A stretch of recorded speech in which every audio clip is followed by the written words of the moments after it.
সুধী দর্শকবৃন্দ, আসসালামু আলাইকুম। কেমন আছেন আপনারা? আশা করি আল্লাহর রহমতে ভালো আছেন। যদি চ্যানেলটি ভালো লাগে অবশ্যই চ্যানেলটি সাবস্ক্রাইব করে পাশে থাকবেন। তো প্রতিদিনের মতো আজকে একটা ভিডিও নিয়ে আপনাদের মাঝে হাজির হয়েছি। তো আমার সামনে দেখতে পাচ্ছেন যে সুন্দরী এক বেদে কন্যা। এই বেদে কন্যার জীবন কাহিনী আমরা একটু শোনার চেষ্টা করব এবং কত বছর ধরে এই বেদে পারে আছে সেটা আপনাদের শোনার চেষ্টা করব। আসসালামু আলাইকুম আপু। ওয়ালাইকুম আসসালাম। ভালো আছেন? হ্যাঁ, আলহামদুলিল্লাহ ভালো আছি। আপনি ভালো আছেন? হ্যাঁ, কি নাম আপনার? নুসরাত।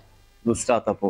আপু, আপনি তো একজন বেদে কন্যা, ঠিক না? হ্যাঁ, আমি বেদে কন্যা ভাই। আমার না, আমি বেদে বেদে বলতে কি বেদে গৃহস্থ দুটোটাই আমি মিলিয়ে। আমার বাবা হচ্ছে মনে করেন গৃহস্থ আর আমার আম্মু বেদে। বেদে না? তা আপনার আম্মু বেদে না? আমি বেদের বেদের সম্পদের ভিতরে কি কি হয় এগুলোও জানি, আবার গৃহস্থের ভিতরে কি কি হয় এগুলো সবকিছু মানে জানি। উভয় দিকে আপনি হ্যাঁ, আছেন? সব দিকে। আচ্ছা, আপনার আম্মু বেদে না? হ্যাঁ, আপনার আম্মু কি সাপটাপ ধরে? না না না, আমার আম্মু এগুলো ধরে না। আমার আম্মুকে এগুলো পারেই না। বেদে সম্প্রদায় আমরা মানে যে আমরা সাপটাপ বেদের ধরে। সম্প্রদায়ের হইলে কিন্তু আমাদের মানে ব্যবসা পেশা এগুলো ভিন্ন, এগুলো আলাদা। এগুলো গৃহস্থদের মতন সব কাজ করবে। আচ্ছা, আপনি যেদিন বেদে সম্প্রদায়ের ভিতরে থাকেন এখানে তো অনেক বেদি সাপটাপ ধরে, ঠিক না? আপনি কোন সময় সাপ ধরছেন?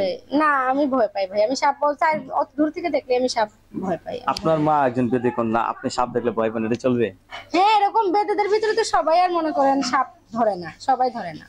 আচ্ছা। আলাদা, মানে কিছু মানুষ ধরে আবার কিছু মানুষ ধরে না, এরকম। আচ্ছা, বিয়ে শাদী হয়েছে আপনার? না, বিয়ে হয় নাই। আপনার বিয়ে শাদী হয়নি? আপনার বয়স কত এখন? এই 18-19 বছর তো হয়েছে ভাই। 18-19 বছর হয়েছে। লেখাপড়া করতেছেন? হ্যাঁ, না লেখাপড়া এখন করা হয় না, আগে করছি। কয় ভাই বোন আপনারা? 2 ভাই 2 বোন। 2 ভাই 2 2 বোন। বোন। তা আপনি তো মানে আপনার চেহারা দেখে বোঝা যায় না যে আপনি একজন বেদে কন্যা। আসলে কিন্তু আপনার মা বেদে, আপনার বাপ গৃহস্থ, গৃহস্থ, হ্যাঁ। ঠিক না? আমার রক্তটা ভাই গৃহস্থই বইছে। রক্তটা যেহেতু বাপ, হ্যাঁ, গৃহস্থ, তাহলে তো রক্ত গৃহস্থ। অবশ্যই গৃহস্থ হবে। আচ্ছা, আপনি যে জায়গায় থাকেন অনেক বেদেরা থাকে, এদের সাথে চলাফেরা হয় না?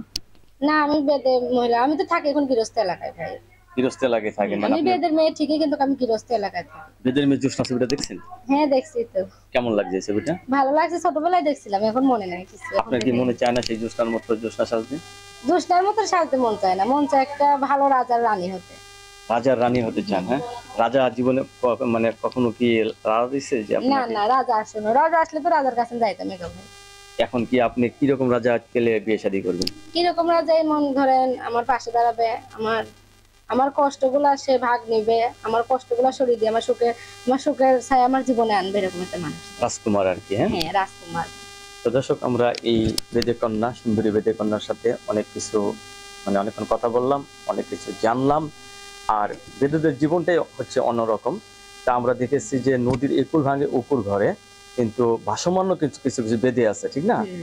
না, এখন আর তারা নৌকায় থাকে না, এখন সবাই মনে করে নিষেধ। যার যার বাড়ি ঘর করে বাড়ি ঘর ফেলেছে। করে ফেলছে স্থানীয়। হ্যাঁ, তারা নৌকার বেদে গুলো এখন কম না? হ্যাঁ, নৌকা এখন পাওয়াই যাইব না, এখন নৌকার মানুষ থাকে না। নৌকা ওটা আগের চলে আসছিল নৌকা। আপনাকে অশেষ ধন্যবাদ আমার চ্যানেলে সময় দেওয়ার জন্য। দর্শক